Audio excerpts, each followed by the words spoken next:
and with my colleague, Councilmember Alexa Avila, is that we definitely cannot have any rollback to the bail reform process. We cannot have any trickery or any kind of games being played with the discovery process. The fact that our governor is holding up the entire state budget on this issue is egregious. Yes. Really egregious. Shameful. Right now, before the state are real policies for public safety, including good cause eviction, including money for education, money for social services. Those are the things we need to prevent people from getting into bad situations. But most importantly, we should not be holding up a state budget just to ensure that people who can't pay money for something they may have not been even convicted of go sit in a facility where the rate and the risk of them dying under state care is very extremely high. So high, the fact that the federal government is doing weekly monitoring. So high, the fact that this year we just found out $53 million is going to be paid out from our public dollars because people were held in solitary confinement because people were being tortured in that facility. So we are paying high costs for failed policies that, as my colleague mentioned, we've done so much work to undo the harms of the past. And so to sit there and hold up the entire state budget for something we know doesn't work and costs us more on the back end it just doesn't make sense. It's not rational. So I urge the governor to stop playing politics, to stop playing into the GOP, to stop playing into Republican talking points about bail reform, to stop fear-mongering and look at the facts. Look at the facts and look at the costs and do the right thing and end this and focus on the things that really keep us safe. Thank you. Yes.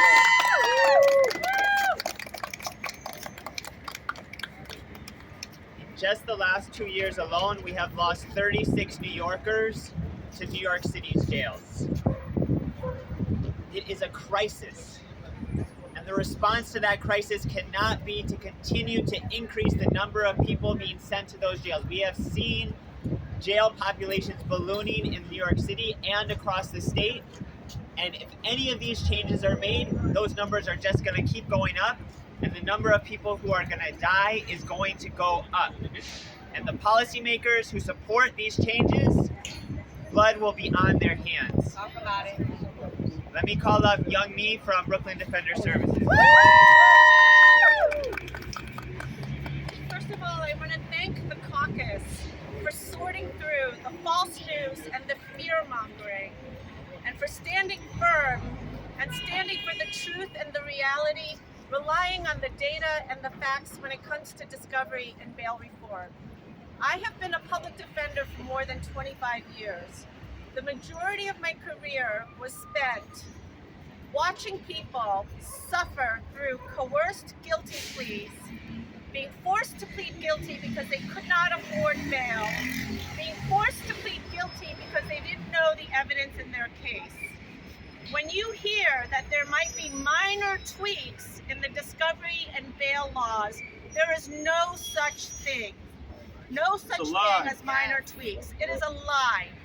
These tweaks will send thousands of more people to jail and will result in far more false wrongful convictions, and many more people will suffer. I am asking the legislature to stand firm and to hold the line and to say no to the governor, who has admitted herself that there's no reason for bail rollbacks given the data and the facts. So again, stand firm, hold the line. Let's not send more New Yorkers to jail and to their deaths. Yes. Let's call up Solomon from the Public Advocate's Office. No justice, No peace. No justice, No peace. Good morning, everybody. Good morning. My name is Solomon Acevedo. I use he, him pronouns, and I'm the Deputy Public Advocate for Justice, Health, Equity, and Safety, and I'm here on behalf of Jumani D. Williams, who could not be here, unfortunately, this morning. And we're here to make sure that we tell our state lawmakers to hold the line when it comes to bail reform, when it comes to discovery laws. Yes. It's incredible and an absolute lie to hear a district attorney say that defenders are manipulating the current bail laws in order to get people's cases dismissed.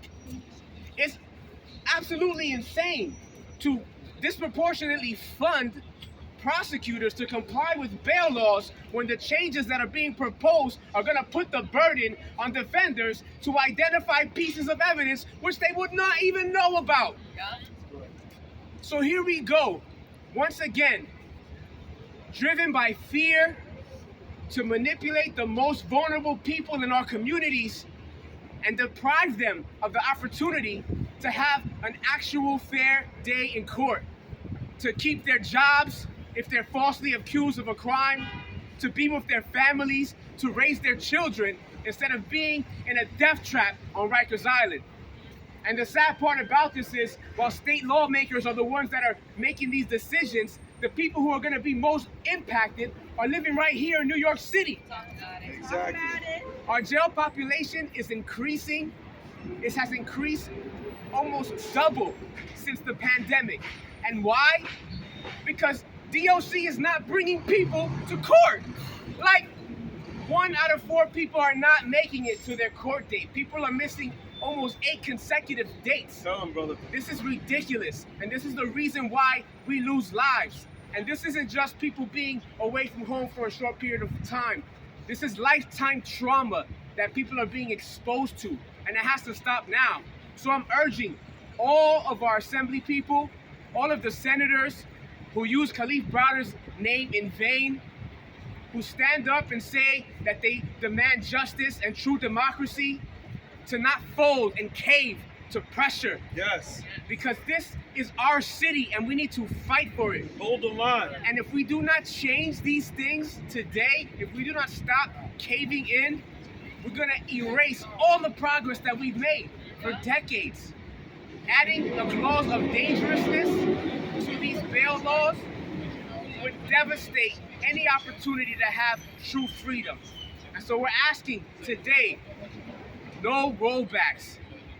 What do we want? No rollbacks. What do we want? No rollbacks. When do we want them? Now!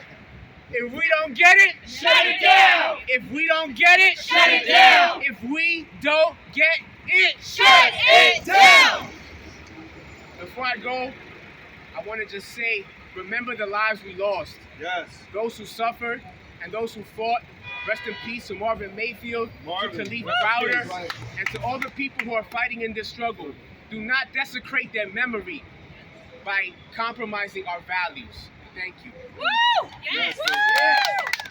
When bail reform is under attack, what do we do? Stand up, fight back! When speedy trial is under attack, what do we do? Stand up, fight back! Discovery of law is under attack, what do we do? Stand up, fight back! What do we do? Stand up, fight back! What do we do? Stand up, fight back! Stand up, fight back, stand up, fight back. Let's call Nicole from Envision Freedom Fund. Good morning. I'm Nicole with Envision Freedom Fund, and we're here because we care about justice.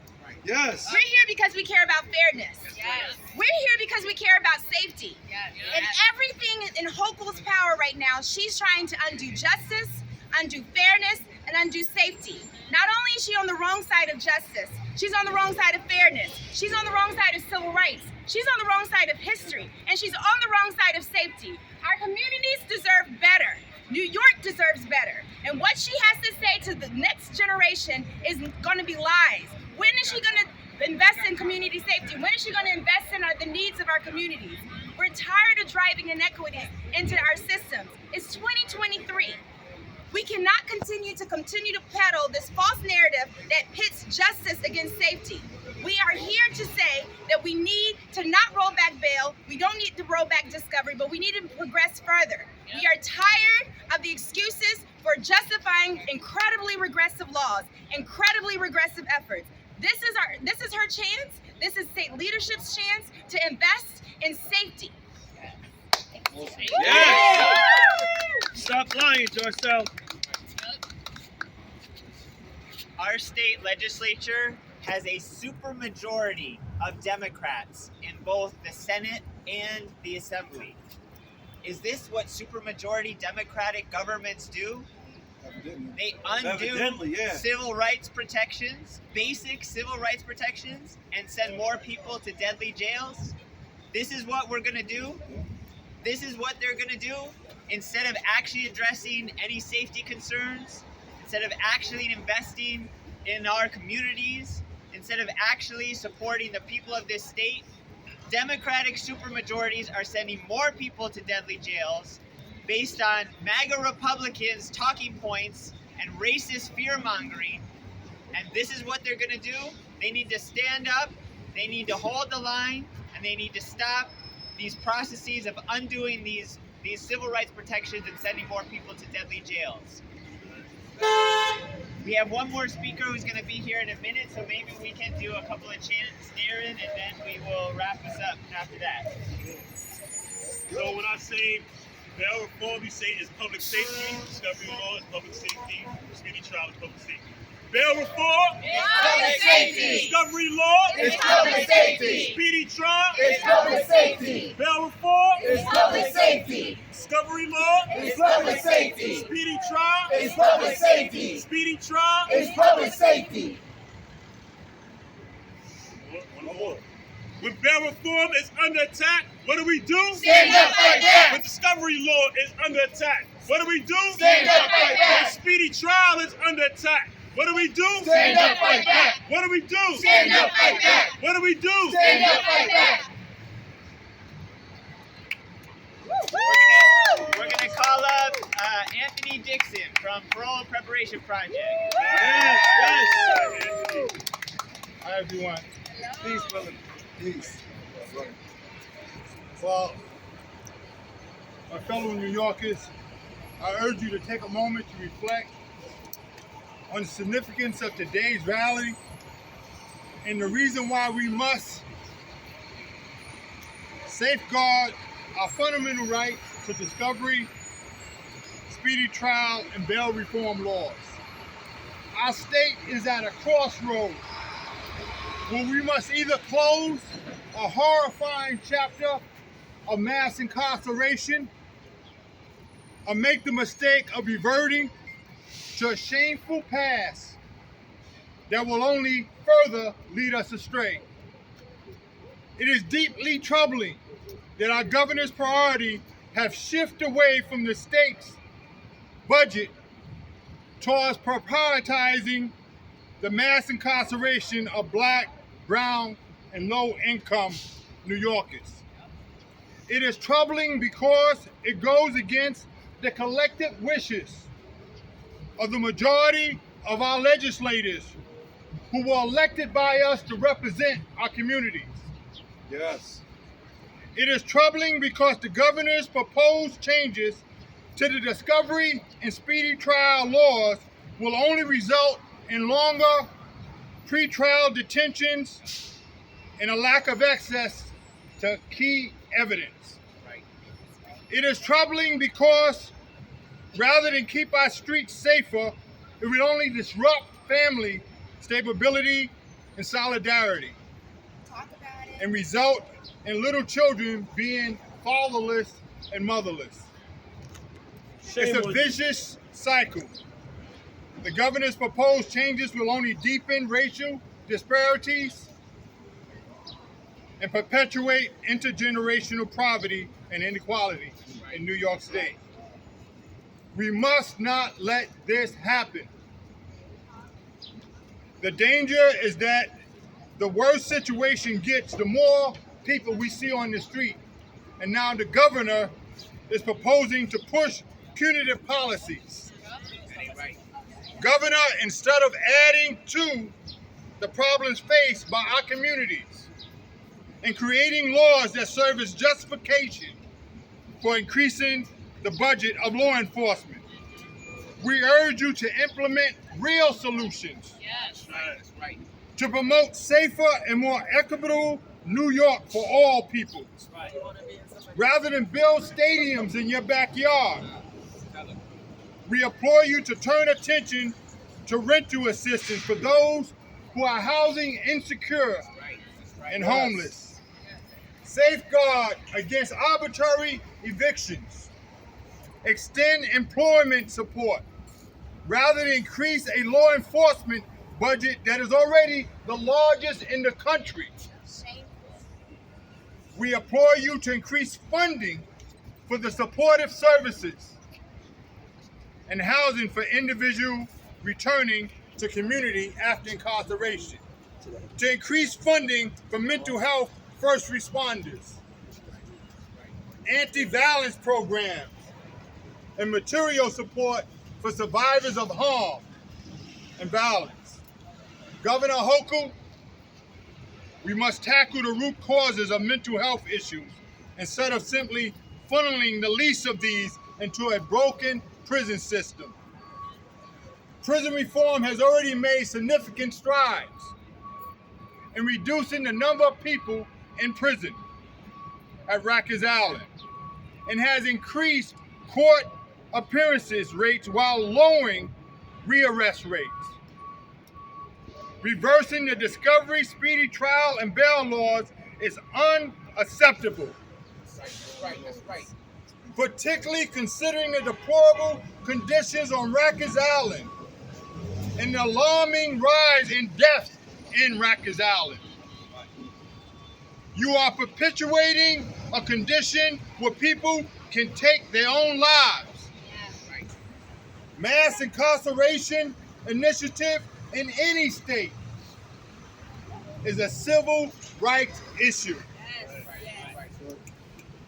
Incarceration dehumanizes poor people and minorities, damages already marginalized communities, and often jail people for small-scale offenses.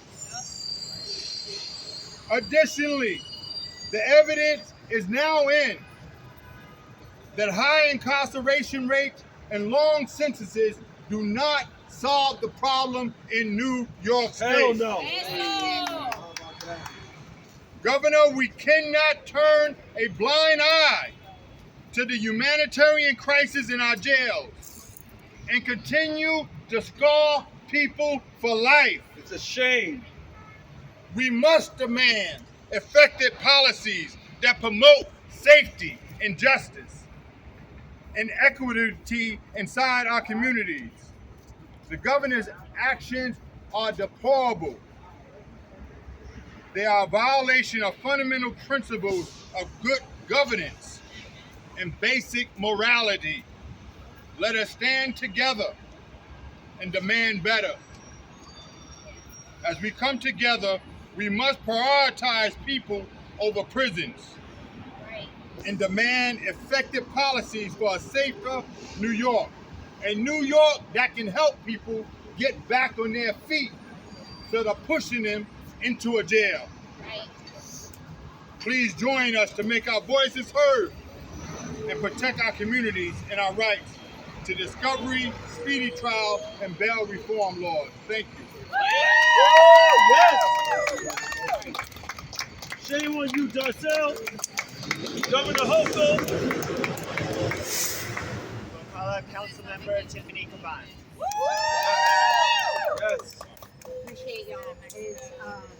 I hate having to be here with all of y'all, but there's nobody better to stand with when we are talking about this level of injustice in our city. And so this is a message to the governor, yes. It is also a message to the Senate leadership that this cannot happen. It is disgusting. Before we passed Khalif's law, before we passed bail reform, we had some of the worst laws in the country when it comes to the simple idea of turning over the evidence against somebody in a criminal case. We were fourth worst in the nation, behind Texas, behind Louisiana, behind all of these other states that we as progressive New Yorkers like to critique over and over again. And what is morally indefensible, aside from the things that have already been said, is that the leadership of our state is willing to use marginalized, oppressed, black and brown, poor, disabled, mentally ill, folks struggling with substance use disorder as chips to get items in the budget that benefit billionaires, that benefit the powerful and the rich on the back of the most vulnerable. Not today, not anytime, Never. no more. Nope. Right. And I want people to understand, on the most basic level, this is about human dignity. And if we're ever going to close, and we all want to agree that we want to close Rikers Island, we do these rollbacks, we cannot close Rikers Island. Period. It will not happen. Those things are not their intention. They cannot happen at the same time. But besides that, besides the basics of human dignity and what people deserve, I need every single New Yorker to understand that whether or not you have had the privilege, if you have had the privilege of not being touched by our criminal legal system, this is your battle and it matters, and I'm going to tell you why. Because criminalization and incarceration and the ballooning of our mass incarceration crisis goes hand in hand with austerity. So every time you see measures that are set to increase incarceration in our city and state, you can guarantee that it must be coupled with the defunding of our social safety net, with the defunding of our public health infrastructure, with the defunding and the inability to produce the continuum of care that every single New Yorker deserves. So understand that that is what is at stake. And then I say to my brothers and sisters, some of who are here, my former colleagues who are on the front lines in court trying to keep families home, to the folks that are facing this in court every day, and I think about you and your family every day in these fights, is that if this is allowed to happen, we go back to what I describe as the hell that I used to practice in criminal court, where a turnstile jump took a year to go to trial, where my client lost his housing, That's a fact. where couldn't get car fare, Metro cards to get to his probation meetings, completely destabilized, almost guaranteeing that he was going to hit the system again and again and again. Where a homicide case takes 3.5 years to go to trial, and we're still getting evidence the day before we step into court to pick a jury. It's a shame. That's what this law does. That's what the rolling back of these things do. And be clear, when these suggestions and this advocacy comes from the DAs, this is gamesmanship. This is about convictions and sentences above all else. It is not about basic fairness. The number of times I have had cases where a DA will call me up and say, I have your client on video. I'm not going to hand over the video to you. Trust me. It shows that it's your client, but if you go to trial, the deal's off the table. And can I tell you, a couple of those times, I finally got access to the video, and one time, it was not my client, very clearly not my client. Or another time, I had a DA tell me on a case, didn't hand over the discovery, and said, your client's on video. We've got them on video. What are you going to do? It was sort of like a gang conspiracy case. Teenagers, young people.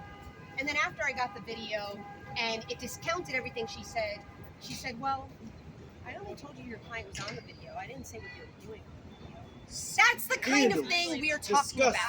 There should be zero trust. It is the basic need of, in a criminal case, you have the constitutional right to the evidence against you, to the exculpatory evidence that's available, and to participate meaningfully in your own defense. This is basic fairness. So we are calling on the governor, the Senate leadership to not let this happen. And like I said, this is a matter that affects each and every one of us. The trading of the mass incarceration of our neighbors in exchange for charter schools, for tax breaks for billionaires, for no investments in housing. We cannot do it. There are no compromises here.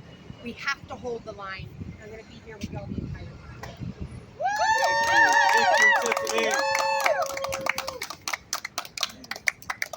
Let us close out with a moment of silence for Khalif and for all of those who have lost their lives in jails across this state and because of our pretrial jailing system.